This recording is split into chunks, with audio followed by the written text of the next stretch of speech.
자, 우리 열왕기상 17장 8절부터 16절 말씀 찾겠습니다.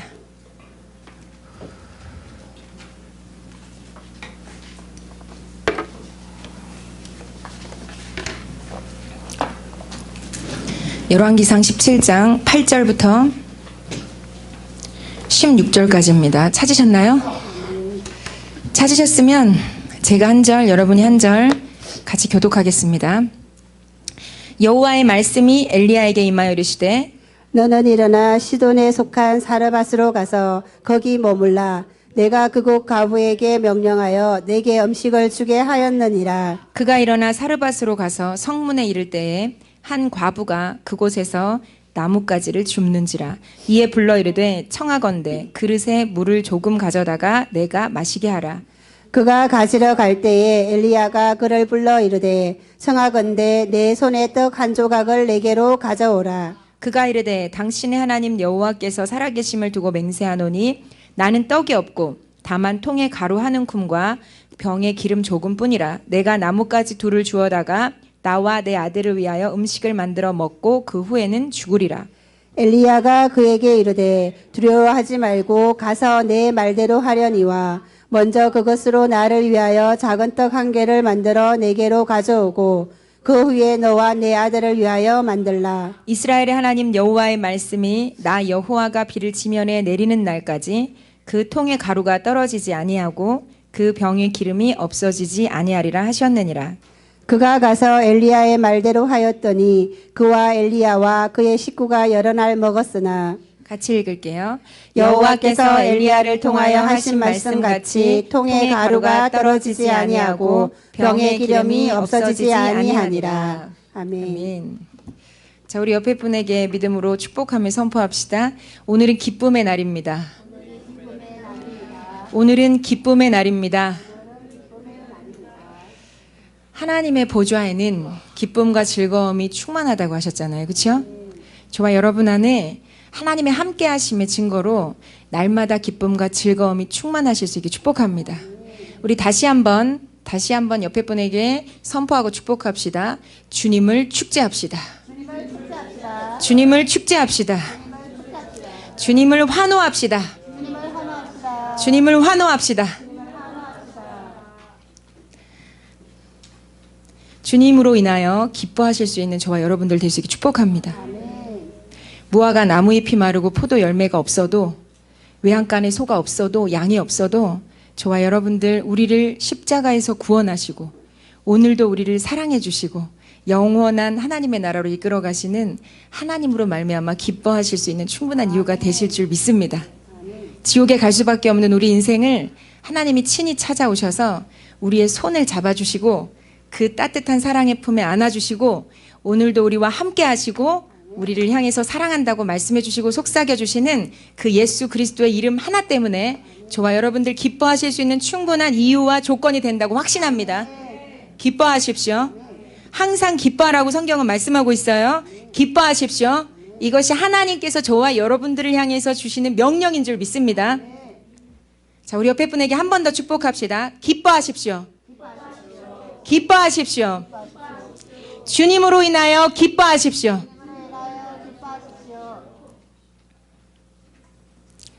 주님이 우리와 함께 하신다는 그 이유 하나만으로도 기뻐할 수 있는 충분한 이유가 되는 줄 믿어요. 뿐만 아니라 그분이 신실하시고 우리를 사랑하시고 전능하셔서 우리를 향한 능력을 베푸시기를 멈추지 않으시기 때문에 주님의 신실하심 하나만으로도 충분히 기뻐할 수 있는 이유가 된다고 믿습니다. 우리 두이가 군대에 가도 충분히 기뻐할 수 있는 이유가 된다고 믿습니다. 군대에서도 함께 하시는 두이의 하나님을 찬양합니다. 아멘.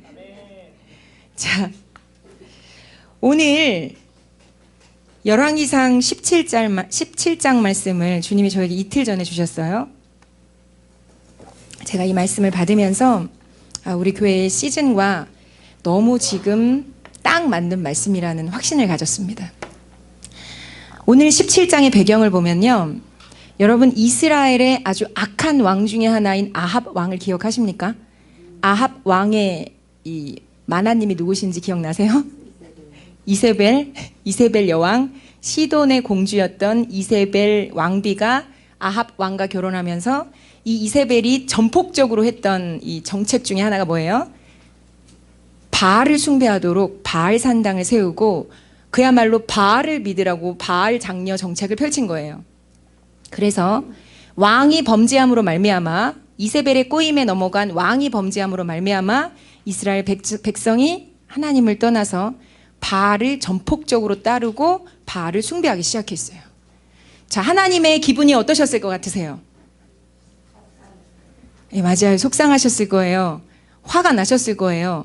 왜냐하면 하나님이 특별히 하나님의 영광을 나타내 보이시고 하나님의 사랑을 나타내 보이시기 위해서 열방 가운데 보이시려고 이스라엘을 택하셨잖아요. 근데 이 이스라엘이 하나님을 떠나서 바알을 열심히 숭배하는 것을 보면서 하나님의 마음이 심히 어려우셨을 거예요. 그래서 하나님이 하나님의 사람 엘리야 선지자를 일으키셔서 아합 왕을 향해서 이스라엘 땅에 가뭄을 선포하십니다. 기억나세요? 그래서 이스라엘 땅의 가뭄이 3년 동안 지속되죠. 자, 가뭄이 이렇게 수년 동안 지속되는데 17장 1절에 보니까 내 말이 없으면 수년 동안 비도 이슬도 내리지 아니하리라라고 선포해요. 자, 비만 오지 않는 것이 아니라 이슬도 없어요. 그러면 하늘로부터 물이 한 방울도 떨어지지 않는다는 얘기예요. 맞죠? 자, 물이 없으면 어떤 일이 벌어지죠? 가뭄이 오잖아요. 그렇죠?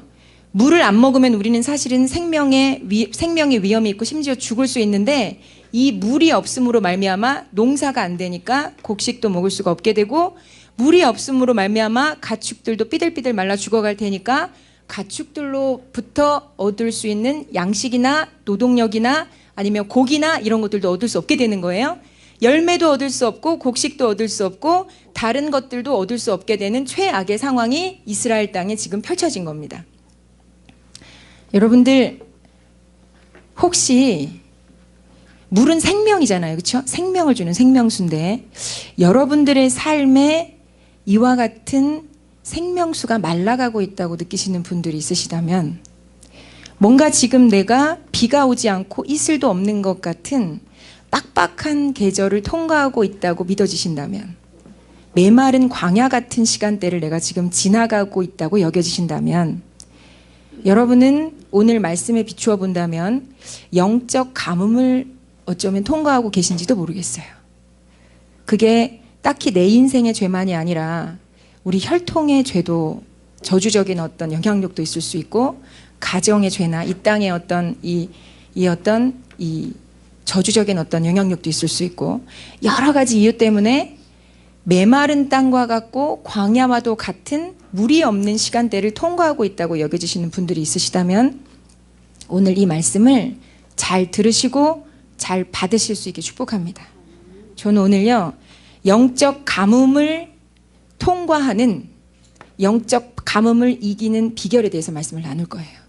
그래서 여러분들이 오늘 이 엘리야의 말씀을 통해서 여러분들이 지금 통과하는 빡빡하고 물 없는 것 같고 메마른 것 같고 뭔가 답답하고 뭔가 시원하게 돌파가 일어나고 있지 않는 답답한 어떤 상황 가운데 여러분들 있으시다면 오늘 이 가뭄을 해결하기 위해서 하나님이 하나님의 사람 엘리야를 어떻게 구원하시고 엘리야가 이 가뭄 가운데 어떻게 풍성하게 하나님의 공급을 받아 누리는지를 여러분들 보셔서 엘리야와 같이 영적 가뭄을 돌파하고 하나님의 도우심 가운데 공급을 풍성하게 받는 인생으로 들어가시기 축복합니다.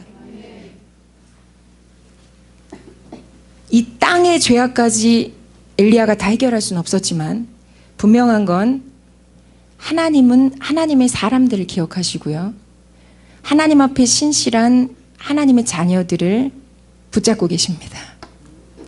여기 계신 여러분들 한 분 한 분이 하나님 앞에 신실한 하나님의 자녀들인 줄 확신합니다. 그렇다면 이 땅에 어떤 가뭄의 소식이 있고 어떤 메마르고 이 강팍한 어떤 이야기들이 있을지라도 하나님께서 이 말라 비틀어져가는 수확이 없을 것 같은 이 계절에 여러분을 확실하게 생명의 길로 이끌어 가실 것이고 여러분을 확실하게 책임져 주실 것이며 여러분에게 확실한 하나님의 살아계신 공급을 보이실 겁니다. 하나님은 하나님이십니다. 하나님은 신실하신 분이세요.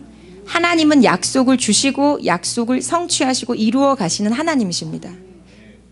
그렇다면 오늘 하나님의 사람 엘리야가 어떻게 하나님의 약속의 성취를 보고 하나님의 이 메마른 광야 같은 이 가뭄의 때에, 이 궁핍한 때에 어떻게 하나님의 공급을 받아 누렸는지를 보시면서 여러분들 또한 그와 같은 이 시기와 풍조와 이 세상의 어떠함과 저주와 상관없이 이 땅에 풀어지는 가난과 궁핍과 상관없이 하나님으로부터 공급을 받으며 하나님이 또한 공급해 주시기를 원하는 사르밧 과부와 같이 가난한 하나님의 긍휼을 베풀기를 원하는 그 백성에게 찾아가셔서 그 축복을 나눌 수 있는 그 통로가 저와 여러분들이 되시길 축복합니다.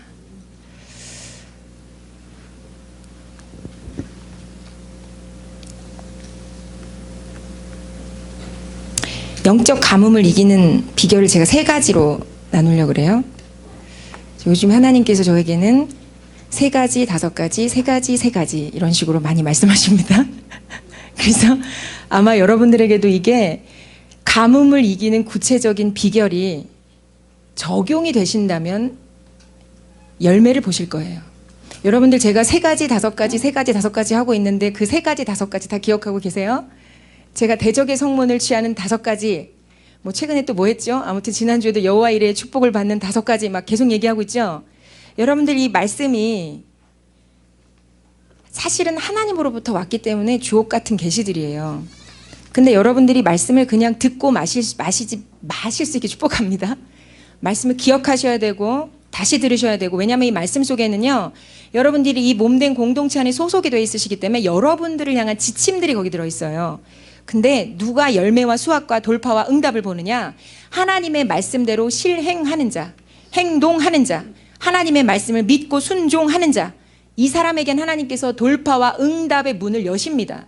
그렇다면 여러분이 휙휙 지나가는 그때 좋고 좋네 아멘 하고 잊어버리는 말씀이 되면 이 말씀이 우리의 삶의 실질적인 응답과 돌파의 문을 열 수가 없어요.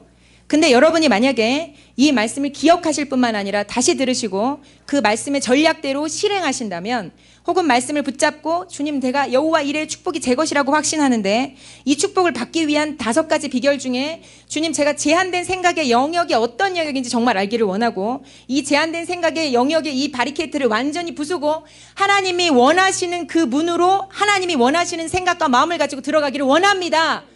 이걸 기억하시고 기도하시면서 하나님 주신 것들에 대해서 실행하실 때 여러분들의 삶의 새로운 돌파의 문들이 열리는 거예요. 듣고만 마는 삶이 아니라 하나님의 말씀을 들으시고 실행하시는 여러분들로 서시길 축복합니다. 말씀을 기억하시고 말씀을 다시 들으시고 말씀을 다시 확신하셔서 그리고 기도하셔서 이 말씀이 여러분들의 살과 피가 될 수 있도록 여러분들 분투하십시오. 말씀은 살아있어요. 그리고 이 공동체 가운데 여러분들이 소속이 되어 있기 때문에 우리 교회 공동체 가운데 하나님이 떨어뜨려 주시는 말씀은요 여러분들에게 실제적으로 접목이 되는 말씀들이에요. 여러분들이 인터넷에 많은 주옥 같은 말씀들을 들으시는 거 좋아요. 그러나 그 말씀보다 이 교회 가운데서 선포되는 이 말씀이 여러분들에게 실질적인 키가 될 수 있는 말씀들이에요. 물론 때로 하나님께서 내가 읽는 말씀이 레마가 돼서 툭 튀어나오거나 아니면 다른 어떤 목사님의 말씀이 레마가 돼서 확 부딪혀올 수도 있어요. 그것 성령님께서 조명하시고 살아서 역사하셔서 하시는 일들이에요. 그러나 교회 가운데서 선포되는 말씀은요 여러분이 그냥 툭 튀어나오지 않더라도 이게 툭 튀어나올 때까지 기도로 분투하셔야 되는 말씀들이에요. 오늘 여러분들에게 그와 같은 들을 귀들이 열리는 날이 될 걸 축복하고 선포합니다. 들을 귀가 열릴지어다. 하나님의 말씀을 깨닫는 눈이 열릴지어다. 하나님이 저에게 주셨지만 이 말씀은 여러분에게 주신 말씀이에요.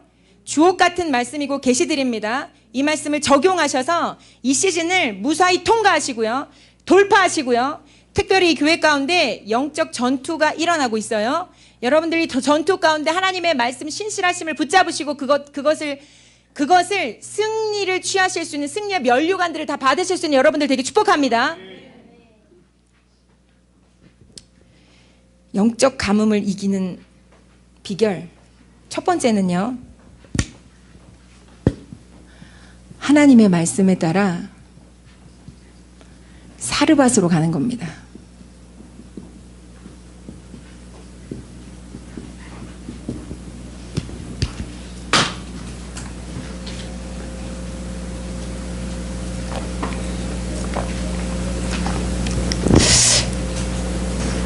가뭄의 때 하나님의 사람 엘리야를 살리시려고 처음에 보내셨던 장소가 그릿 시내가였어요.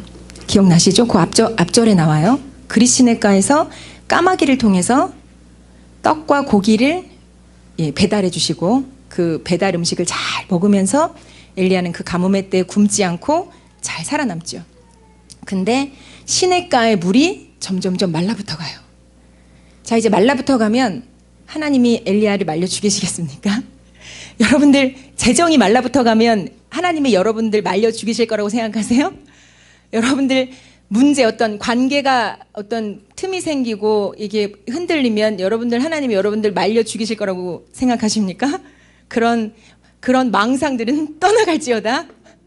그릿 시내가의 물이 말라가요. 근데 하나님은 엘리야를 말려 죽이시지 않습니다. 왜냐하면 하나님 앞에 신실하고 충성된 하나님의 사람이었기 때문에. 여러분이 하나님을 진짜 순종하시고 충성하시잖아요. 하나님이 여러분들의 인생을 정말 책임져 주세요. 말라붙어 가는 때 하나님이 어떻게 하세요? 엘리야를 부르시죠? 그리고 뭐라고 말씀하세요? 시돈 땅에 있는 사르밧으로 가라.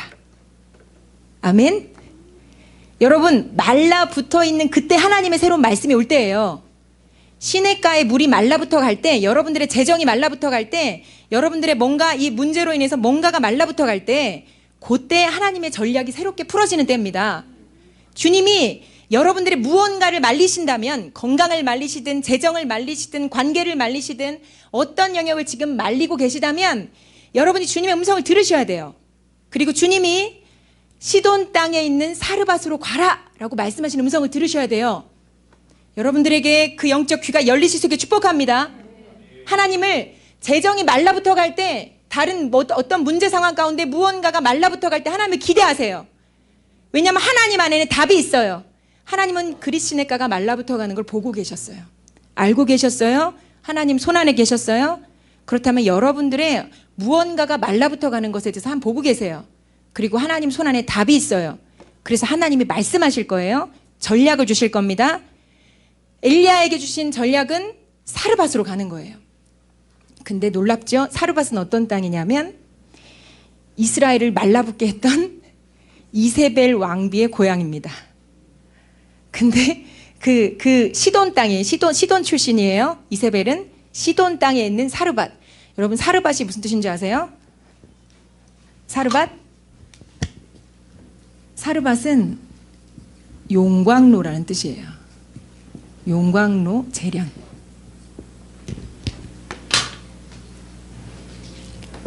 주님이 오늘 엘리야에게 말씀하시는 거예요. 너는 사르밧으로 가라. 용광로 속으로 들어가라. 할렐루야. 여러분, 용광로 속으로 들어가면 어떤 일이 벌어지죠? 다 녹아요.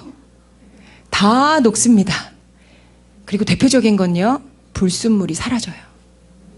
그리고 우리의 대장장이 되시는 주인 되시는 주님께서 우리가 쇠라면 우리 쇠붙이를 용광로 속에 넣으셔서 꺼내셔서는 하나님의 형상대로 우리를 바꿔가세요. 우리를 흐물흐물하게 만드셔서 하나님의 형상과 하나님의 모양대로 우리를 회복시키십니다.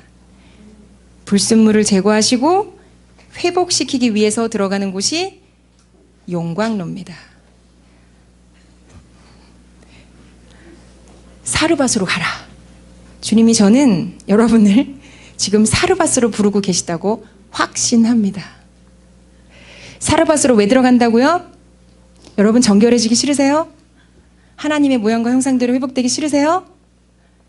원하시잖아요. 여러분 그런 기도 안 하셨어요? 하나님의 마음, 하나님의 사랑, 하나님의 뜻, 하나님의 계획대로 살고 싶어. 요요요요 이렇게 울려 퍼지는 노래처럼 요요요요 메아리치며 하나님의 귀여워. 그래 내가 응답한다. 으다 사르밧으로 가. 왜 기도는 열심히 해놓으시고 용광로 속으로 들어가라 그러면 싫어요 하고 버티는, 용광로 앞에서 버티는 그런 어떤 육신은 다 불태워지고 사라질 것을 축복합니다. 하나님의 말씀에 따라 사르밧으로 가세요. 사르밧으로 가면 그곳은 십자가와 같은 곳이겠죠? 저와 여러분들의 제한된 생각들이 죽는 곳이에요. 인간적인 생각들이 죽는 곳이에요. 교만과 고집과 아집과 내가 가진 모든 육신적인 것들이 죽는 곳이에요. 가뭄의 때에 하나님은 저와 여러분을 사르밧으로 가게 하시는 거예요. 말씀에 따라 가는 겁니다. 전 이런 생각을 해봤어요. 시돈 땅에 있는 사르밧이죠. 시돈은 이세벨 왕비의 고향이에요. 고국이에요.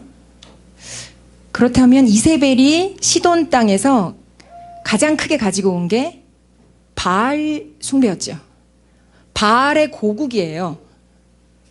그러니까 이스라엘을 지금 사로잡고 마치 그 영적인 어둠의 강한 자처럼 좌지우지 흔들고 있는 바알, 이스라엘 나라를 뒤집어 지금 흔들고 있는 강한 자 바알. 바알의 이 뿌리가 있는 땅 시돈으로 가라는 거죠. 강한 자가 있는 곳으로 가라는 거예요. 하나님이 지금 여러분을 강한 자가 있는 곳으로 보내십니다. 여러분, 복음서는 얘기하죠. 강한 자를 결박한 후에야 너희가 그 집을 차지하리라. 여러분들의 혈통에, 여러분들의 가게에, 가정에, 아니면 여러분들이 속한 공동체에 강한 자, 결박되어야 하나님은 그 집을 여러분으로 차지하게 하셔서 하나님 앞에 순종하는 여러분을 통해서 그 가정을 다스리실 겁니다. 시돈으로 가는 건요, 강한 자와 맞짱 뜨러 가는 거예요. 강한 자가 있는 본부로 가는 겁니다. 그리고 근데 그곳으로 가는 건 시돈의 사르밧으로 가서 용광로 속에 죽어지러 가는 거예요. 하나님께서 지금 여러분을 초청하고 계세요. 자, 우리 옆에 분 축복합시다. 아니, 질문해 볼까요? 준비되셨습니까? Are you ready? 준비되셨습니까? 자, 대답해 보세요. 아멘. 준비되셨습니까? 자, 아멘 소리가 작습니다. 여러분, 하나님의 형상과 모양대로 빚어지기 싫으세요? 정결함을 입기 싫으십니까? 여러분들이 기도한 기도 제목이 응답되는 순간이에요. 자, 준비되셨습니까? 준비되셨습니까? 준비되셨습니까? 아멘. 전쟁은 하나님께 속한 거고요. 하나님께 속한 전쟁이라면 기꺼이 즐길 수 있는 재미있는 전쟁입니다. 여러분들, 우리는 이제 하나님의 눈높이로 올라갈 때가 됐어요. 더 이상 이 땅에 속한 자처럼 육신적으로 반응해서 혈과 육으로 싸우는 일을 이제 멈춰야 돼요. 이제 하나님의 시야까지 하늘 보좌로 올라가서 믿음의 눈을 맞추고 하나님이 보시는 세계를 하나님과 시선을 맞출 뿐만 아니라 시야와 시각을 맞춰서 함께 이 땅을 통치하는 자리로 올라가야 돼요. 이게 에베소서 2장에서 말씀하시는 거죠. 우리를 하늘 보좌에 앉히셨다고 말씀하고 있죠. 저와 여러분들이 믿음만 있으시다면 하늘 보좌에 앉는 겁니다. 믿음만 있으시다면 우리는 영적으로 상승하는 거예요. 믿음만 있으시다면 우리 안에 있는 통치권을 사용하는 겁니다. 그래서 영적 전쟁은 신나는 거예요. 어렵고 두렵고 힘든 것이 아니라 하나님이 영적 전쟁을 하게 하실 때는 왜 하게 하실까요? 이기게 하려고. 이기면 뭐가 따라와요? 전리품이 따라와요. 전리품이 따라와요. 여러분들 박 터지게 싸워서 나가 떨어지게 하려고 주님이 전투를 허락하시는 게 아니라 하나님과 함께 싸워서 하나님과 속한 전쟁의 전리품과 승리를 취하게 하시고 승리의 깃발을 높이 들고 주님을 환호하게 하시려고 주님이 전쟁을 허락하시는 거예요. 시돈 땅에 있는 사르밧으로 가십시오. 두려워하지 마세요. 놀라운 건요, 하나님이 사르밧으로 가라 한 다음에 뭐라고 얘기하냐면 9절에 보니까 시돈에 속한 사르밧으로 가서 거기 머물라. 내가 그곳 과부에게 명령하여 내게 음식을 주게 하였느니라. 이미 음식을 주신 거예요, 주님은. 여러분, 그곳은 여러분이 죽는 곳이지만 불순물이 사라지는 곳이고요. 하나님이 함께 하시는 곳이고요. 함께 하셔서 공급하시는 곳입니다. 놀라운 건요, 내 생각과 내 육신이 죽잖아요. 그리고 하나님으로 내가 믿음으로 갈라디아서 2장 20절처럼 십자가에서 믿는 하나님의 아들을 믿는 믿음으로 내가 딱 서잖아요. 그때부터 하나님이 공급하시는 거예요. 사르밧은 놀라운 장소예요. 여러분들이 죽고 끝나는 장소가 아니라 죽고 부활하는 장소예요. 그곳에서 하나님의 공급이 열리고요. 하나님이 여러분을 향해서 얼마나 신실하게 일하시는지를 볼 수 있는 장소가 사르밧이에요. 영적 가뭄을 해결하기 위해서 여러분들의 시냇물이 지금 말라가고 있다면 하나님의 음성을 들으셔서 여러분의 사르밧으로 가세요. 강한 자와의 접전이 이루어질 수 있는, 그래서 실제로 여러분에게 가정이든 어떤 공동체든 아니면 어떤 개인의 삶의 필요들이든 여러분이 채우실 수 있는 시돈 땅의 사르밧으로 가십시오. 그곳에서 하나님께서 분명히 여러분을 위한 충분한 공급을 주실 겁니다. 두 번째 영적 가뭄을 이기는 방법은요.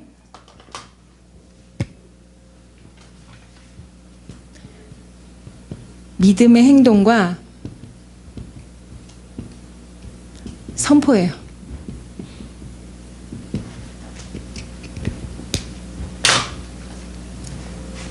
우리 10절과 11절 말씀 같이 한 목소리로 읽어보겠습니다. 시작. 그가 일어나 사르밧으로 가서 성문에 이를 때에 한 과부가 그곳에서 나뭇가지를 줍는지라. 이에 불러 이르되 청하건대 그릇에 물을 조금 가져다가 내가 마시게 하라. 그가 가지러 갈 때에 엘리야가 그를 불러 이르되 청하건대 내 손에 떡 한 조각을 내게로 가져오라. 아멘. 아멘. 자, 하나님께서 사르밧으로 가면 그곳에서 어떤 일이 있을 거라 그랬어요? 한 과부를 명령해서 내가 너에게 음식을 주겠다고 약속하셨죠? 기억나십니까? 9절 말씀입니다. 엘리야가 하나님의 공급에 대한 약속을 받았고 이 약속을 믿었어요. 그래서 말씀에 따라서 실제로 시돈 땅의 사르밧 과부에게로 나아갑니다. 그리고 사르밧 과부에게 나아가서 10절에 보니까 엘리야가 뭘 요구해요? 먹을 것 중에 물을 요구하죠. 11절에 보니까 엘리야가 또 뭘 요구해요? 과부에게? 떡을 요구하죠. 물과 떡을 요구합니다. 자, 여기서 보세요. 하나님이 사르밧으로 가라 라고 말씀하셨으면 믿음은요 움직여야 돼요. 가라 라고 했으면 가셔야 되는 거예요. 그래서 하나님의 전략을 받는 건 굉장히 중요해요. 하나님의 지시와 하나님의 감동에 따라 하나님이 지금 나에게 무엇을 말씀하시는가를 캐치하는 것은 굉장히 중요합니다. 여러분, 하나님과 동행하는 게 뭐예요? 하나님이 동행하시는 걸 어떻게 알아요? 하나님 보이지 않는데? 성경은 하나님은 말씀이라고 얘기하잖아요. 하나님이 말씀하시니까 하나님이 나랑 동행하시는 걸 아는 거예요. 하나님이 보이지 않으시고 영이시지만 하나님이 내 속에서부터 뭔가 말씀하세요. 하나님의 말씀이 올라와요. 내 속에서부터 올라와요. 배에서 생수의 강이 터지잖아요. 내 배에서부터 하나님의 말씀이 올라와요. 생명수가 올라오는 거예요. 그래서 말씀하시는 거예요. 때로는 누구에게 얼마를 플로잉해라, 아니면 지금 나를 예배해라, 아니면 지금 누군가 기도가 필요해 누군가를 기도해라, 아니면 누군가에게 전화해라. 이게 다 성경에서 우리가 이걸 다 일일이 지시하는 걸 찾을 수는 없잖아요. 하나님이 말씀하시는 하나님의 성품이 성경의 말씀과 맞는지를 보면 되는 거지. 하나님이 물론 때로는 성경을 통해서 지시하실 때도 있어요. 그럼에도 불구하고 하나님이 우리에게 말씀하시죠. 맞습니까? 말씀하시는 하나님 때문에 우리가 하나님이 나와 동행하시는 임마누엘이라는 걸 알아요. 저는 이런 생각을 했어요. 엘리야가 사르밧으로 갔어요. 성문에 이를 때 한 과부가 그곳에서 나뭇가지를 줍는 걸 봐요. 여러분들, 과부는 과부의 옷을 입었기 때문에 과부라는 건 쉽게 알아볼 수 있어요. 근데 사르밧의 과부가 이 사르밧 과부 한 명밖에 없었겠냐고요. 또 다른 과부들이 있었겠죠. 그럼 엘리야가 여기서 어떻게 했을 것 같으세요? 하나님이 나에게 만나게 하기를 원하시는 과부가 바로 저 여인입니까? 물었겠죠. 성경에 나와 있지 않아요. 근데 물었을 거예요. 아니면 하나님이 뭔가 초자연적으로 지식의 말씀으로 딱 깨닫게 해주셨던가. 저 여자야 이렇게. 아니면 물었던가. 그 다음에 어떻게 했을 것 같으세요? 엘리야가? 저 여자니까 가서 한번 만나볼까? 이러고 갔을까요? 그 다음에 어떻게 했을 것 같으세요? 주님, 지금 제가 갈까요? 뭐라고 말을 붙일까요? 제가 어떻게 말하기를 원하세요? 하나님이 그 여인을 통해서 공급해 주시겠다고 약속하셨죠? 공급해 주시겠다고 약속하셨으니까 저 여인이 정말 맞는지 일단 확인해야 되고, 저 여인을 통해서 지금 나에게 공급해 주기를 원하셔서 내가 지금 말을 걸기를 원하는지 이 때를 알아야 돼요. 하나님하고 동행하는 건 뭐예요? 하나님이 지금 나에게 뭘 말씀하시는가 들어야죠. 지금 내가 어디에 있길 원하시는지 들어야죠. 지금 내가 누구를 만나기를 원하는지, 내가 지금 무엇 하기를 원하는지 주님으로부터 받아야지. 이게 동행 아니에요? 말씀으로 동행하시는 거잖아요. 아마 엘리야는 모르기는 몰라도 이 많은 영역을 하나님께 물었을 거예요. 그리고 하나님이 답을 주셨겠죠. 저 여자야, 지금 가봐. 어떻게 할까요? 물하고 떡을 요구해. 자, 그래서 엘리야가 가는 거죠. 여자한테, 과부한테 가요. 나에게 물 좀 주세요. 나에게 떡을 한 조각 가져다 주십시오. 요구하는 거예요. 하나님과 동행하십시오. 자, 근데 하나님이 이렇게 말씀하세요. 사르밧으로 가라. 그러니까 실제로 사르밧으로 갔죠. 믿음은 움직이는 거예요. 하나님이 말씀하시면 움직이셔야 돼요. 움직이셔야 돼요. 자, 옆에 분에게 선포합시다. 믿음은 움직이는 겁니다. 믿음은 움직이는 겁니다. 무엇에 따라 움직이는 거예요? 말씀에 따라 움직이는 거예요. 사르밧으로 가라 했기 때문에 사르밧으로 갔고, 아마도 성경에 나와 있지 않지만 저 여자가 사르밧 과부야, 저 여자에게로 가라고 말씀하셨을 거예요. 그랬기 때문에 사르밧 과부에게로 간 겁니다. 다시 한번 옆에 분에게 선포합시다. 믿음은 움직이는 겁니다. 믿음은 행동하는 것입니다. 자, 근데 여기서 끝나지 않아요. 엘리야가 가서 하나님의 말씀에 따라 여자에게 요구하죠. 물 좀 다오, 떡 좀 다오. 여러분, 이게 믿음의 선포예요. 행동하고, 우리가 하나님 앞에서 믿음으로 막 선포하죠. 뭐 때문에 재정의 문이 열릴지어다, 뭐 재정이 뭐 얼마가 들어올지어다 막 선포하죠. 자, 그렇게 열심히 선포하고 나서 뒤에 가서, 어떻게 공과금 낼 돈이 없어. 나 왜 이렇게 지갑에 없어, 돈이. 다 어디 간 거야. 주머니 탈탈 털리고 어디서 돈 좀 안 들어오나. 이거 믿음이에요? 기도 자리에서는 믿음의 선포를 잘했어요.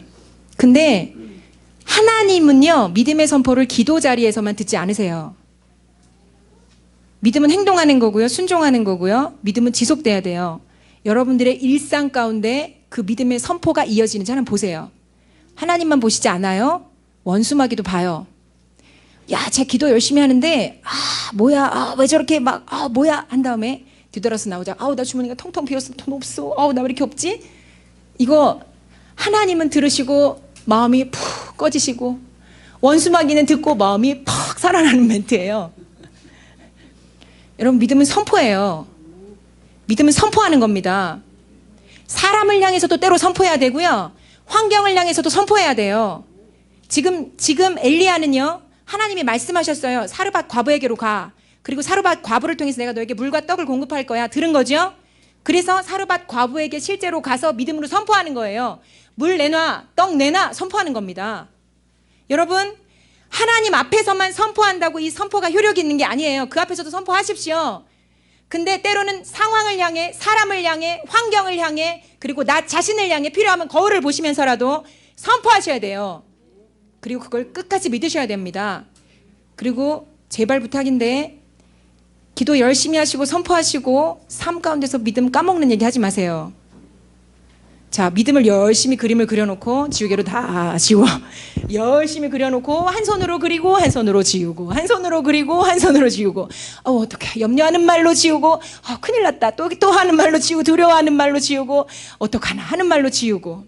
여러분들, 지우개를 던져 버리십시오. 용광로 속에 지우개 던져 버리세요. 믿음의 말을 여러분이 열심히 했는데 그 믿음의 말은 사라지지 않는다고 하잖아요. 우리의 소리가 얼마나 강력한지 이 소리는 사라지지 않는데요. 사라지지 않는 말을 여러분만 취소하지 않으시면 아무도 취소할 수 없어요.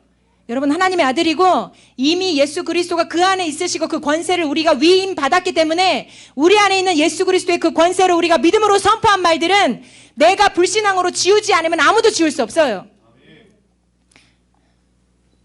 어떤 목사님한테서 들었어요. 옛날에 앤드류 김 목사님이 얘기해 주셨는데, 그분이 아주 유명한 치유 사역자를 만났대요. 병 고치는 사역을 하시는. 그래서 너무 놀라워서 어떤 얘기를 하나 들어봤더니, 자신은 이 병이 나을 걸 선포하고 한 번도 그 말을 철회한 적이 없다. 취소한 적이 없다. 병은 낫는다. 이게 이분의 믿음이에요? 근데 기도받는 사람이 이 병고침의 선포를 철회할 수 있다는 거예요. 이해가 되세요? 아우 아파 죽겠네. 이 말이 철회가 되는 거예요. 이제 여기서 열심히 선포했는데 아우 아파 죽겠네. 아우 이놈의 허리, 이놈의 다리 뭐 이러고 있는 거죠. 이게 철회하는 멘트들이에요. 여러분들 믿음으로 여러분이 선포하실 때 이 믿음은 연계에서 그림을 그려요. 근데 이 그림은 살아있어요. 살아서 실제로 현실계 가운데 태어날 그 날을 기다리고 있는 거예요. 완성되면 태어날 거거든요. 근데 여러분들이 아이고 다리야, 아이고 허리, 아이고 돈이 없네 이런 말들로 이걸 취소하지만 않으신다면 믿음은 하나님이 정하신 때에 현실이 되어서 태어날 거예요. 여러분들 믿음의 그림을 그리십시오. 행동하시고 선포하세요. 하나님이 뭐라고 선포하는지도 알려주세요. 그래서 때로 여러분이 재정 선포든 아니면 뭐 건강 선포든 어떤 필요들을 예수의 이름으로 선포하실 때 주님 제가 뭐라고 선포할까요? 제가 어떻게 순종할까요? 물어보세요. 그러면 엘리야가 사르밧 과부에게로 가서 그 여인에게 물을 달라 떡을 달라 순종하면서 선포했던 것처럼 여러분이 어떻게 행동하고 어떻게 선포해야 될지까지 구체적으로 알려주실 거예요. 주님하고 동행하십시오. 다시 한번 옆에 분에게 선포합시다. 믿음은 선포하는 것입니다. 믿음은 선포하는 것입니다. 한 번 더 선포합시다. 믿음은 행동하는 것입니다. 믿음은 선포하는 것입니다. 선포하지 않으면 아무 역사도 안 일어나요. 아무리 내가 믿음이 차올라도 하나님의 말씀에 따라 순종하지 않으면 아무 역사도 안 일어나요. 행동과 선포, 믿음의 행동과 선포는요, 일종의 하나님이 역사하실 수 있도록 길을 만드는 게 믿음이라면, 아니 행동이라면, 믿음의 행동, 문을 여는 건 선포예요.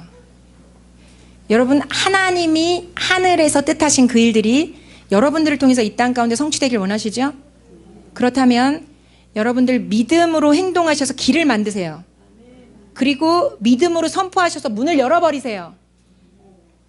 여러분들 예전에 에미꽃은 선교사님이 오셔서 잡이 없을 때 하나님이 승진이라는 단어를 주시면서 잡을 주시겠다고 약속하셔서 석 달 동안 미친 사람처럼 남편하고 붙잡고 와 승진이야 승진 이러면서 소리치고 미친 사람처럼 막 축제하는 밤을 날마다 보냈다고 했던 기억나세요?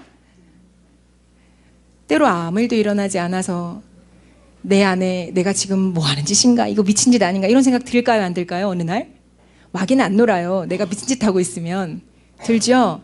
근데 그분이 어떻게 했대요? 그런 믿음의 싸움, 그래서 믿음의 선한 싸움을 싸우는 거예요. 자기와의 싸움을 싸우는 거예요. 믿음은 사실 십자가에서 다 이루셨기 때문에. 그렇게 싸우다가 진짜로 석 달 만에 승진한 것 같이 엄청나게 좋은 잡이 확 들어왔다잖아요. 7년 동안 백수였는데. 할렐루야. 여러분 주님은요 저와 여러분에게 진짜 딱 하나를 요구하세요. 그게 믿음이에요. 믿음이 있어야 하나님이 오실 수 있거든요. 하나님이 움직이실 수 있어요. 날 통해서. 그리고 하나님이 일하실 수 있어요. 하나님이 약속을 신실하게 이루시기를 정말 원하시는데 저와 여러분들의 믿음이 필요해요. 엘리야처럼 순종하셔서 사르밧으로 가시고요. 그리고 여인에게 물을 달라 떡을 달라 선포하세요. 여러분들의 믿음의 행동과 믿음의 선포가 영계 가운데 금을 내고 돌파할 수 있도록 뚫어내는 이 역사를 이룰 거예요. 말하셔야 돼요. 행동하셔야 돼요. 자, 우리 옆에 분에게 한 번 더 선포합시다. 믿음은 말하고 행동하는 겁니다. 믿음으로 말하고 행동하십시오. 아멘. 세 번째는요.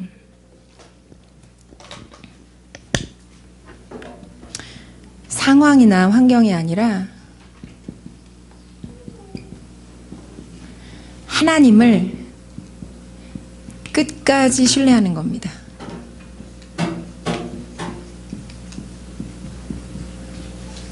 자, 하나님을 언제까지 신뢰한다고요? 하나님을 언제까지 신뢰한다고요? 끝까지 끝까지. 자, 제가 볼 때는 하다가 마는 게 제일 비참한 것 같아요. 차라리 하지 말지.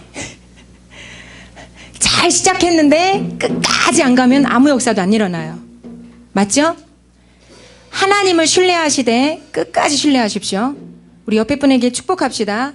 하나님을 끝까지 신뢰합시다. 하나님을 끝까지 신뢰합시다. 하나님을 끝까지 신뢰합시다. 자, 우리 12절, 13절 보시면 12절 한번 읽어볼게요. 시작. 그가 이르되 당신의 하나님 여호와께서 살아계심을 두고 맹세하노니 나는 떡이 없고 다만 통에 가루과 병에 기름 조금뿐이라. 내가 나뭇가지 둘을 주워다가 나와 내 아들을 위하여 음식을 만들어 먹고 그 후에는 죽으리라. 아멘. 예. 지금 보니까 나에게 물 좀 달라, 물을 가지러 갔어요. 그리고 떡 한 조각만 달라 그랬더니 이 사르밧 과부가 자신의 처지를 설명해요. 자신의 처지가 어떻대요? 내가 하나님 진짜 살아계신 거 아는데, 그분 내가 진짜 믿는데, 근데 난 떡도 없고 통에 가루 한 움큼과 병에 기름 조금밖에 없어요. 난 지금 나뭇가지 둘 주워다가 나와 내 아들을 위해서 음식을 만들어 먹고 지금 죽을 까고 하고 있어요. 이러고 있는 거예요. 자, 여러분들 이쯤 되면 여러분들 어떻게 하시겠어요? 야, 세상에 과부라고 해도 이렇게 가난할 수가. 내가 주머니를 털어서 이 과부를 도와줘야 되는 거 아니야? 이런 압박이 막 오지 않겠어요? 아니면 제가 사람을 잘못 본 것 같습니다. 죄송합니다. 하고 돌아서야 되는 거 아니에요? 이쯤 되면?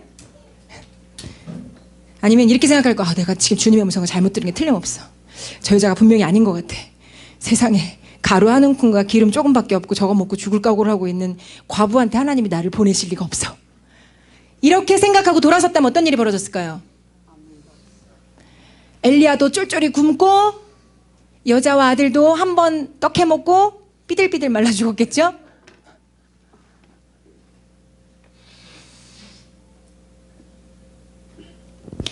그리고 하나님의 감동이나 하나님의 말씀에 순종한다고 해서 바로 대박이 나는 건 아닐 수 있어요. 바로 상황이 호전되는 것도 아닐 수 있어요. 아브라함이 하나님의 말씀에 따라서 본토 친척 아비집을 떠났는데 아브라함이 약속의 땅으로 가서 가장 먼저 만난 건 가뭄이었어요. 그래서 애굽으로 내려가서 일을 당하잖아요. 아내를 빼앗기는. 우리가 하나님의 말씀에 순종했는데 바로 호전이 되거나 대박이 나지 않을 수 있어요. 그렇다면 하나님 뜻이 아닐까요?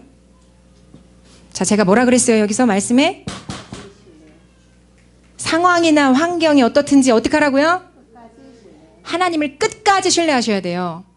상황이나 환경에 따라서 내 마음이 변덕스럽게 호떡 뒤집듯이 팔딱팔딱거리면 그 상황이나 환경 때문에 하나님의 말씀을 놓치고 잃어버리기 때문에 제가 아까 말씀드렸죠. 시작 안 한 게 차라리 나아요. 그러려면. 시작을 했으면 끝장을 보셔야 돼요. 누구를 믿고 끝장을 봐야 될까요? 하나님을 믿고 끝장을 보셔야 돼요. 내 안에서 말씀으로 퐁퐁퐁 말씀하신 이 하나님을 끝까지 내 안에 계신 하나님을 신뢰해야지 환경이나 상황 때문에 내 마음이 막 변덕스럽게 왔다 갔다 뒤집히고 뭐 때문에 내 마음이 요동하고 이러면 하나님의 역사를 볼 수 없어요. 근데 보세요. 지금 엘리야는요. 너무 놀랍게도 이 여자는 상식적인 얘기를 하고 있어요. 상식적인 상황. 너무 가난하고 힘들어요. 근데 엘리야는 이런 상황 가운데서도 하나님의 음성을 확신해요. 여러분 상식을 넘어서야 믿음이 발휘돼요. 그 제가 여호와 이레의 축복을 말씀드릴 때 여러분에게 제한된 생각에 대해서 말씀드렸던 거 기억나세요? 하나님이 여러분에게 여호와 이레의 축복의 문으로 여러분을 이끌기를 원하시는데 제한된 생각 때문에 하나님이 일하실 수가 없는 영역이 있어요. 그래서 이걸 가지고 기도하셔야 돼요, 사실은. 왜냐면 이게 말씀을 들을 때는 엘리야 대단, 나도 그래야지 하고 적용이 되는 것 같지만 사실 내가 삶에서 현실에서 이 상황에 딱 부딪히게 되면 실제로 주머니 털어서 도와줘야 될 것 같은 압박과 부담감을 느끼고요. 그리고 거기서 요구하는 어떤 자기 자신을 향해서 죄책감을 느낄 수도 있어요. 그렇게 되면요. 하나님의 역사를 이룰 수가 없어요. 상황과 환경과 상관없이 내 안에서 세미하게 말씀하시는 하나님의 음성을 끝까지 신뢰하셔야 돼요. 마가복음 4장에 보면 예수님이 제자들에게 우리 저편으로 가자. 바다 저편으로 가자라고 말씀하시죠. 그리고 함께 배를 저어서 제자들이 움직입니다. 근데 어떤 일이 일어나는지 기억나세요? 풍랑을 만납니다. 자, 지금 제자들은 뭘 따라갔어요? 하나님의 말씀을 따라갔죠? 말씀을 따라갔는데 뭘 만났어요? 풍랑을 만났어요. 우리 옆에 분에게 선포합시다. 말씀을 따라가도 풍랑을 만날 수 있답니다. 말씀을 따라가도 풍랑이 있을 수 있답니다. 우린 어때요? 풍랑 만나면 이거 저 잘못된 거 아니야? 내가 지금 잘못 받은 거 아니야? 이건 분명히 하나님이 아닐 거야. 이건 뭔가 문제가 있어. 웬 풍랑이야? 으악! 하는 거죠. 그때 어떻게 해야 돼요? 우리는 기도 자리로 들어가야 돼요. 그리고 다시 내 안에서 말씀하시는 주님의 음성을 다시 들어야 돼요. 그리고 주님의 음성을 확신하셔야 돼요. 이제 들으시면. 아, 주님이시구나. 주님이 나에게 저 건너편으로 가자고 하셨는데 건너편으로 순종해서 가다 보니 풍랑이 있는구나. 주님이시구나.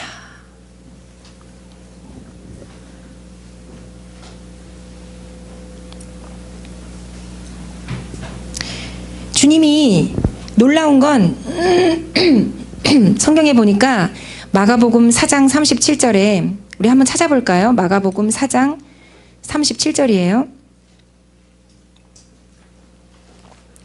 본문은 체크해 놓으시고 한번 가볼게요.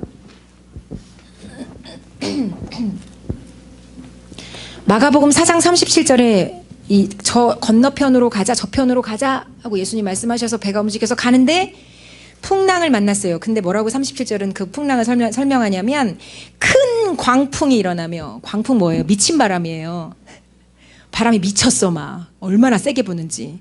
큰 광풍이 일어나며 물결이 배에 부딪혀 들어와 배에 가득하게 되었더라.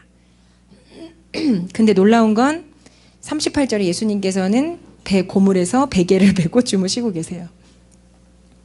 우리에게도 이런 평강이 풀어질 수 있게 축복합니다. 풍랑이 일어도 다리 쭉 뻗고 잘 잘 수 있는 깊은 평안이 저와 여러분들의 것이 될 수 있게 축복해요. 예수님을 믿으면 우리에게 이런 평안이 올 줄 믿어요. 여러분의 상황과 형편과 상관없이 진짜로 저와 여러분이 믿음의 뿌리를 깊이 내리잖아요. 그러면 어떤 상황 가운데서도 잘 수 있는 줄 믿습니다.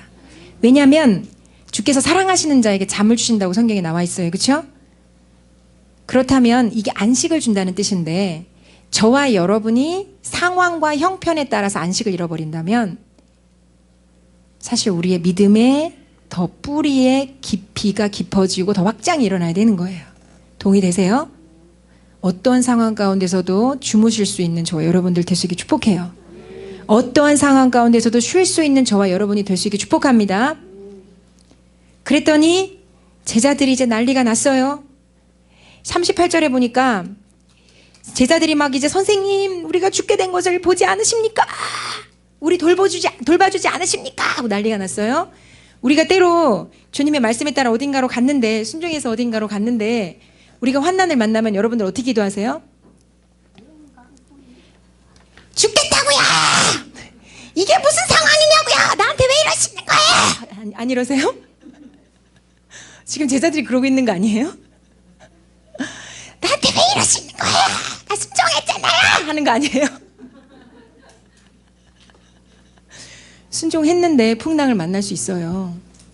순종했는데 가뭄을 만날 수 있습니다. 순종했는데 비상식적인 상황을 만날 수 있어요.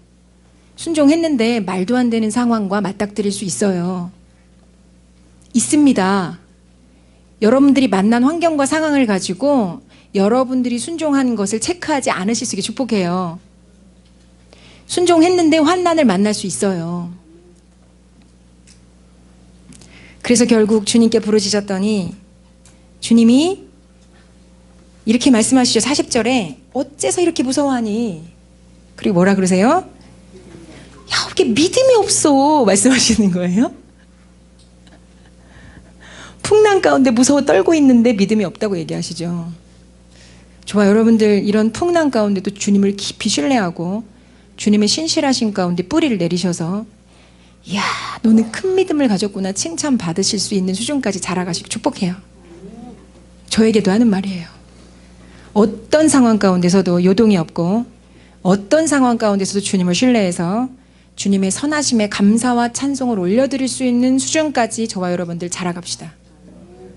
그래서 주님이 왜 이렇게 믿음이 없어? 라고 책망하시지 않고 믿음이 큰 자야 라고 칭찬하실 수 있는 칭찬을 들으시는 자리까지 저와 여러분들 자라갑시다. 아멘. 우리 옆에 분에게 믿음으로 축복합시다. 큰 믿음을 가지셨군요. 큰 믿음을 가지셨습니다. 당신의 믿음이 참으로 큽니다. 아멘. 여러분들 믿음이라는 게 뭐예요?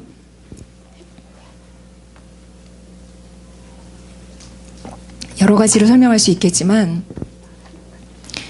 믿음을 저는 한 가지로 단순하게 설명한다면 예수님을 보는 거예요.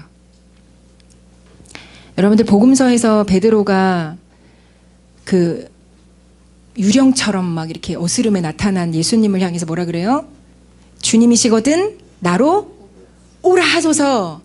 역시 피터, 그쵸? 아, 역시 피터 멋있어요. 이 믿음의 이 도전하려는 이 믿음의 정신 너무 멋있어요. 안전빵이어서 절대 아무것도 안 하려고 하는 사람은 아무 역사도 볼 수 없습니다. 피터가 비록 물에 빠졌지만 믿음으로 도전하려고 하는 이 정신은 진짜 우리가 본받아야 될 것 같아요. 오라 하소서. 그랬더니 주님이 뭐라고 하세요? 오라. 오라고 안 했는데 가면 어떤 일이 벌어졌을까요? 익사했을 거예요. 오라고 안 했는데 가시면 안 돼요. 항상 우리 안에서 말씀하시는 주님의 음성을 동행하시고 받으셔야 돼요. 예수님이 말씀하셨어요. 오라 하소서. 그렇다면 우리가 원하는 것에 대해서 주님이 해도 될까라고 물어도 돼요. 내가 지금 뭘 원해요? 내가 주님 재정을 지금 이렇게 필요한데 이렇게 선포해도 될까요? 주님 제가 저 사람에게 지금 재정을 이렇게 플로잉해도 될까요? 물어도 돼요. 근데 주님이 오라 하시면 돼요. 오케이 하면 가시면 돼요. 예스 하시면 하시면 됩니다. 주님이 오라 하셨어요. 그래서 베드로가 갑니다. 주님을 보면서 가요. 잘 걸어요. 무리를 신기하게 막 걸어요. 오 걸린다 막 이러면서 걸어요. 근데 가다가 이때도 또 뭘 만나요? 바람을 만나요. 바람이 아마 거세게 휙 불었던 모양이에요. 온몸을 스치는 강한 바람이 휙 불면 어떤 일이 벌어질까요? 오 하는 거죠. 그 순간에 이제 어떤 일이 벌어질까요? 균형을 잃으면서 바람을 무서워해요. 그리고 몸이 빠져들어가죠. 근데 예수님이 여기서 이 본문에서는 베드로를 향해서 뭐라고 책망하는지 아세요? 우리 그 풍랑 만난 제자들을 향해서는 믿음이 없다고 얘기하시죠? 근데 이 물에 빠져들어가서 이렇게 건져주시면서 베드로를 향해서 뭐라고? 믿음이 적은 자요. 왜 의심하였느냐?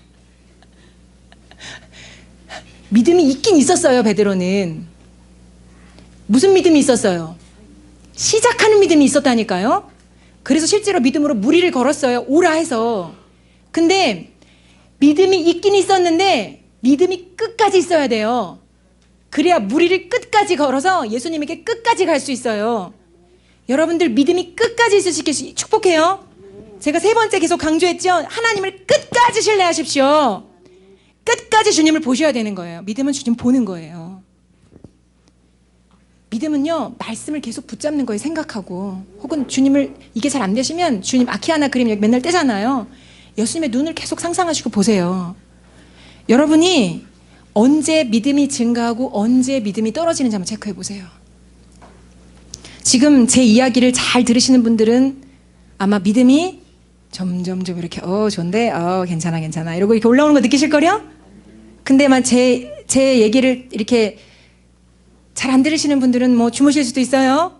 근데 이게 삶에서 바람이나 광풍이 확 불어올 때 그때 보통 우리의 시선이 어떻게 돼요? 전사님이 그때 했던 말씀이 기억나. 우와 좋아 바람 불어도 좋아. 나는 괜찮아 나는 순종했어. 나는 확신해. 막 이런 초자연적인 믿음이 막 올라오면 얼마나 좋겠어요. 근데 보통 바람과 광풍을 만나면 휙 하면서 이렇게 바람이 이렇게 무서워요. 떨어지는 거죠. 쑥 빠져들어가요. 잠수하는 거예요. 좀 이상하죠. 베드로는 어부였는데 수영도 잘했을 텐데 왜 무서워서 허부닥거렸는지 잘 모르겠지만 그 두려움이 베드로가 빠져들어가게 하고 허부적거리게 만들지 않았을까 싶어요. 베테랑 어부였음에도 불구하고. 믿음은 예수님을 보는 거예요. 근데 끝까지 보는 겁니다. 예수님께 시선을 고정하는 거예요. 여러분 안에 믿음이 있어요? 여러분 안에 믿음 없어요. 여러분 안에 예수님이 계시죠? 예수님 안에 믿음이 있는 거예요. 내 안에 예수 없이는 믿음 하나도 없어요.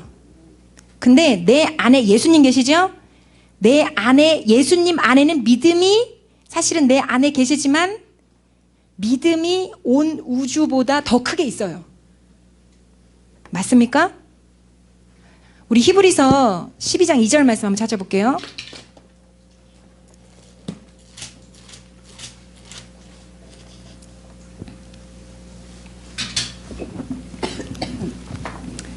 히브리서 12장 2절 제가 다 읽진 않고요. 첫 문장만 읽을게요. 믿음의 주요 또 온전하게 하시는 이인 예수를 바라보자. 여기서 개역개정은 주요 온전하게 하시는 이라고 번역하고 있는데 다른 많은 성경들은요. 창시자요 완성자이신 예수를 바라보자.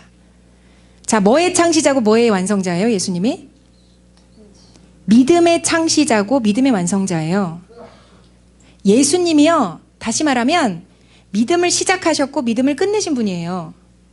여러분 제 말 이해되세요? 예수님 안에는 믿음이 처음부터 끝까지 다 들어있어요. 그러면 보세요.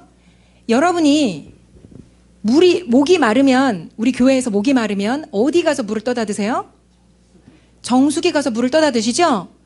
저와 여러분이 믿음이 필요하면 어디다가 가서 믿음을 퍼다 먹으면 될까요? 예수님 안에서 믿음을 퍼다 먹으면 돼요. 예수님이 말씀이 육신돼서 오신 분이고 말씀이시죠? 예수님 안에서 믿음을 퍼다 먹으면 그냥 믿음이 막 생겨요. 여러분 안에서 믿음을 쥐어짜려고 하지 마시고 여러분 단순해지세요. 그냥 예수님을 보세요. 말씀을 보시고 생각하시고 예수님을 보세요. 예수님의 눈을 보시던가. 제가 말씀드리죠. 상상력은 영계를 접촉하는 믿음을 일으키고 접촉하는 굉장히 큰 키워드예요. 예수님을 자꾸 상상하시고 예수님의 십자가를 자꾸 상상하시고 예수님의 그 흘리신 보혈을 상상하시고 그리고 히브리서 4장 13절에 보면 은혜 보좌로 담대히 나아간다는 말씀이 있죠. 저는요 자꾸 상상하고 보좌로 자꾸 가요. 놀라운 건요 상상력이 믿음하고 접촉이 딱 되는 순간 완전히 신선한 기름 부음이 저에게 확 오면서 되게 지쳐있는데 확 일어나요. 제가 지금도 상상할 수 있어요. 저는 사실 오늘 제가 조금 지쳐 있었어요. 하루 종일. 그래서 여기 들어오기 전에 그 상상력으로 믿음과 접촉해서 보좌를 갔다 왔어요. 엄청나게 하나님이 저를 신선하게 회복시켜 주셨어요. 짧은 시간 안에. 제가 여기 서서도 사실은 몇 차례 보좌로 자꾸 가는 거예요. 어떻게 가는 거예요? 예수님을 보면 믿음이 일어난다니까요. 여러분 안에 믿음 없어요. 제 안에도 없어요. 내 안에 예수 안에 있는 거예요. 예수님은 믿음을 시작하셨고 믿음을 끝내신 분이에요. 그렇기 때문에 믿음이 필요하시면 물이 필요하면 정수기에서 갖다 떠다 먹듯이 믿음이 필요하시면 예수님한테 필요한 만큼 떠다 드시면 돼요. 예수님의 말씀을 드시면 돼요. 예수님을 계속 바라보시면 돼요. 여러분들에게 주신 약속들 있죠? 여러분 부탁인데 여러분들의 믿음이 떨어질 때 약속들을 좀 선포하세요. 아니면 하나님이 여러분에게 친히 주신 기록된 말씀의 약속들. 전 이사야 60장 가지고 계속 선포해요.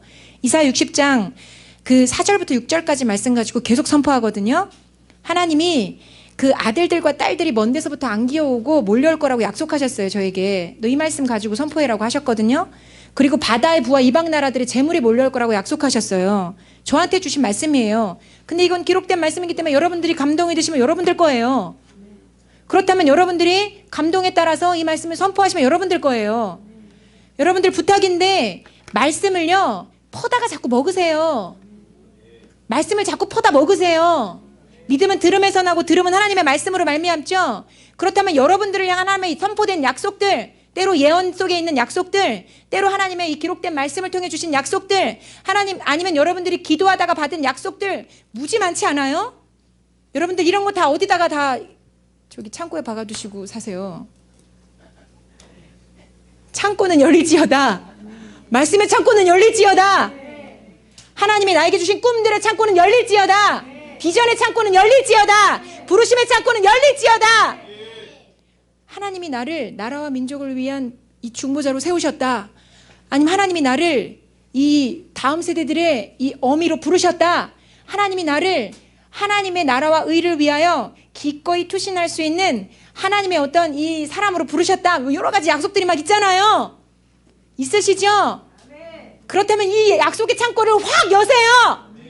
그 처박아두고 뭐 하실 거예요? 삶아 드실 거예요? 확 여시고 다 꺼내 쓰세요. 여러분 거예요. 주님이 말씀하시죠. 약속을 주셨는데 그래도 구하여야 할지니라. 우리 안에 이미 예수 이름이 있고요. 우리 안에 이미 예수님이 있어요. 내 안에 믿음이 없어요, 사실은. 아무리 빡빡 긁어도 바가지로 막 바닥 긁는 것 같아. 아무것도 없어, 내 안에. 근데 언제 믿음이 일어나느냐? 예수님 보면, 예수님 보고 있으면, 예수님과 눈과 눈을 마주치면, 그 말씀을 확 붙잡으면, 그래서 말씀을 계속 선포하고 말씀에 믿어지는 순간 쫙 차오르는 거야. 뭐 일어나. 좋아. 해보자, 어디. 좋아. 그래. 일어난다. 믿음이 일어난다. 그러면 내 앞에 아무리 억센 골리앗이 있어도 내가 다윗처럼 일어나는 거예요. 그리고 다윗처럼 믿음의 물맷돌을 휙 던지는 거죠. 누구랑 돌리는 거예요? 주님하고 돌리는 거예요. 예수님하고 돌리는 거예요. 그리고 아마 이걸 던지면 내가 예수님하고 함께 돌리고 있기 때문에 천사들이 움직여요. 천사들이 이 물맷돌을 지금 요의주시에서 보고 있어요. 다윗 손에서 떨어지자마자 확 받아가지고 골리앗의 머리에 확 박아버리려고. 초자연적인 역사들이 일어나는 거예요. 상황과 환경과 상관없이 끝까지 하나님을 신뢰하세요.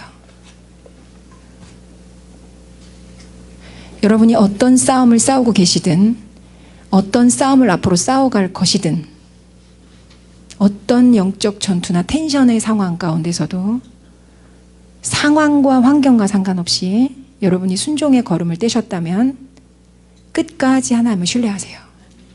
그리고 믿음의 창시자요 완성자이신 예수님을 보세요. 보면 믿음이 올라와요. 진짜 피곤할 때 여러분 한번 해보세요. 주님 상상하시고 보시면, 그리고 저는 상상하면서 보좌에 올라가서 막 예배해요. 상상력은 얼마나 좋은지 몰라요. 현실에서는 몸으로 아무리 해도 안 되는 게 상상하면 다 돼. 제가 얼마나 보좌에서 춤을 잘 추는지 몰라요. 막 날아다녀요. 나비 같아. 팔랑팔랑. 점프도 하고 뒤도 돌고 팔랑팔랑 나비같이 막 춤을 추는 거예요. 상상력으로 하는 거예요. 근데 주님과 함께 해요. 그러면 놀랍게 그때 하늘의 기름 부음이 저에게 와요.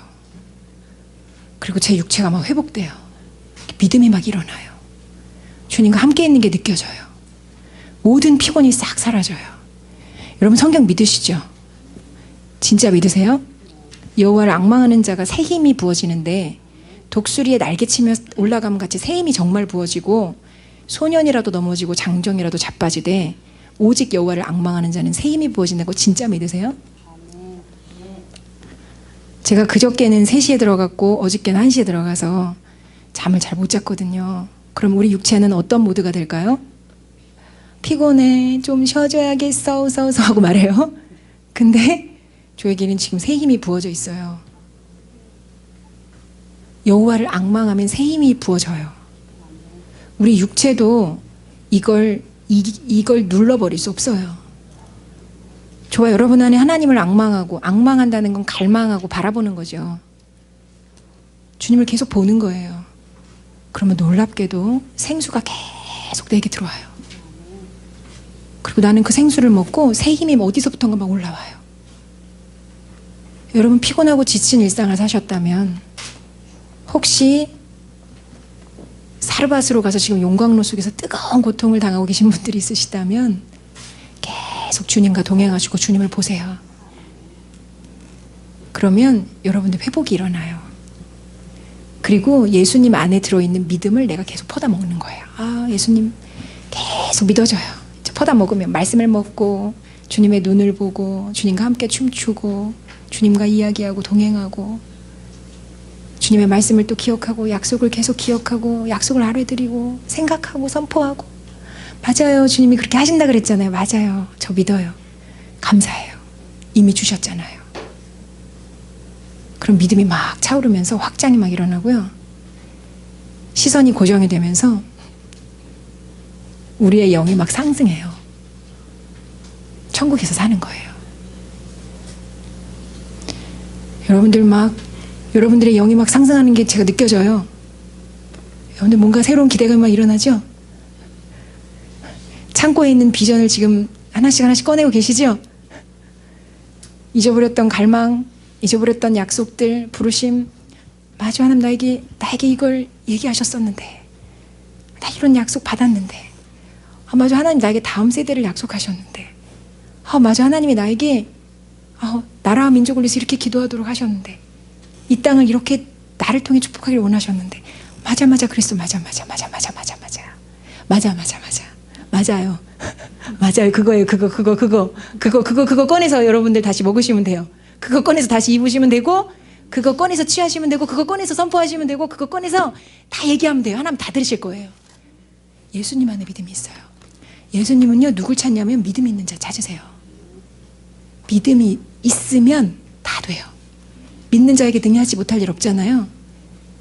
하나님을 믿는 거예요, 먼저. 그가 계신 것과 자기를 찾는 자들에게 상 주시는 이심을 믿어야 할지니라. 그가 계신 거, 살아계신 거 믿는 거예요. 지금 살아계세요. 어디 계세요? 저 예수님 어디 계세요? 내 안에도 계시고, 내 옆에도 계시고, 내 앞에도 계시고, 내 뒤에도 계시고, 내 머리에도 계시고, 여기도 계시고, 다 계세요. 여기 사방팔방. 아이고, 예수님 몇 분인지 모르겠네. 다 계세요. 예수님 여기 계시고, 저기 계시고, 다 계세요. 나랑 함께 계세요. 지금 여기 계세요. 여러분, 예수님에 대한 믿음이 정말 안 생기시면 내 안에 계시지만 예수님을 살짝 이렇게 나오시도록 초청하셔서 내 옆에 이렇게 초청하셔서 같이 앉아 계세요. 그럼 믿음이 일어날 거예요.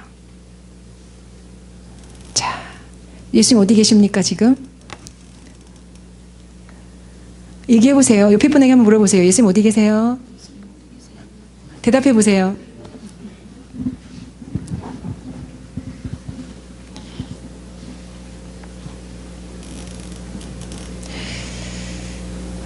우리가 주님을 바라보는 것만 놓치지 않으면요, 믿음은 계속 올라올 거예요. 그럼 마귀가 뭐 공격할까요? 풍랑 일으키고, 바람 센 거 일으키고, 가뭄 일으키고. 뭐 할까요? 걔네들이 할 수 있는 건 고작 잠깐 우리의 시선을 빼앗기 위해서 막 분주하게 하는 거죠. 근데 여러분과 제가 결단한다면 주님을 계속 보겠습니다. 그리고 은혜를 구한다면 주님을 계속 볼 수 있는 은혜를 부어주십시오. 이거 구해야 돼요. 시선만 고정할 수 있으면 우리는 다 할 수 있어요. 믿음이 계속 차오르거든요. 주님만 계속 볼 수 있으면 우리는 완전 승리자예요. 믿음이 계속 일어나거든요. 시선만 빼앗기지 않으면 돼요. 염려 훅, 두려움 훅, 뭐 이런 걸로.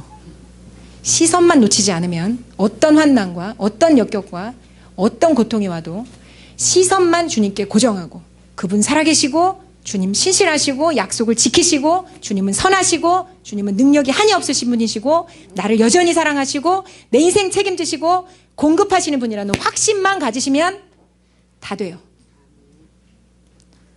오늘 엘리야는요, 하나님의 사람 엘리야는 하나님의 말씀에 따라 사르밧으로 갔어요. 그리고 하나님의 말씀을 좋아하고만 다니시면 안 되고 행동하고 선포하셔야 돼요. 그리고 끝까지 어떤 상황과 환경이 와도 끝까지 믿었어요. 우리 같이 기도합시다.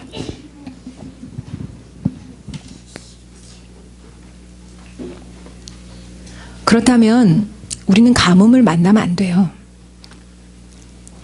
우린 환경의 어떤 이 가뭄이나 메마름이 우리를 지배하도록 내버려두면 안 돼요. 동의되세요? 우리는 그냥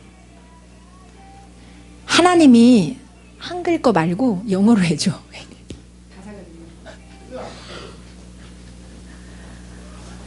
하나님이 우리를 끝까지 책임지실 걸 믿으셔야 되고, 어떤 가뭄의 상황, 열악한 상황에도 공급하실 걸 믿으셔야 돼요. 여러분이 돌파케 하실 걸 믿으셔야 돼요. 요 3가지 지침을 기억하세요. 말씀에 따라 사르밧으로 가시고요.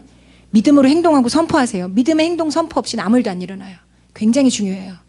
그리고 믿으시되 끝까지 믿으셔야 돼요. 자, 우리 같이 기도합시다.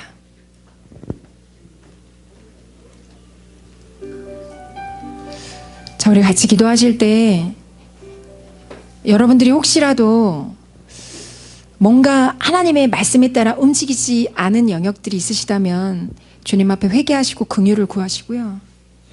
어떤 환경이나 상황 때문에 내 믿음이 떨어진 분들이 있으시다면 다시 회개하시고 주님을 보실 수 있게 축복해요. 근데 무엇보다도 믿음의 창시자이며 완성자, 믿음의 시작이고 끝이 되시는 예수님을 계속 보셔서 예수님 안에 있는 그 믿음을 계속 먹으시고 퍼다 먹으셔서 믿음으로 일어나시고 반응하실 수 있는 여러분들 되게 축복해요. 그리고 이 믿음으로 주님이 말씀하실 때 행동하고 선포하시는 거예요. 그와 같이 결단하시고 내가 믿음으로 계속 시선을 고정하겠습니다. 믿음으로 끝까지 가겠습니다. 주님, 제가 결단합니다. 저에게 믿음으로 주님만을 볼 수 있는 은혜를 더하여 주십시오. 같이 주여 외치고 기도하겠습니다. 주여!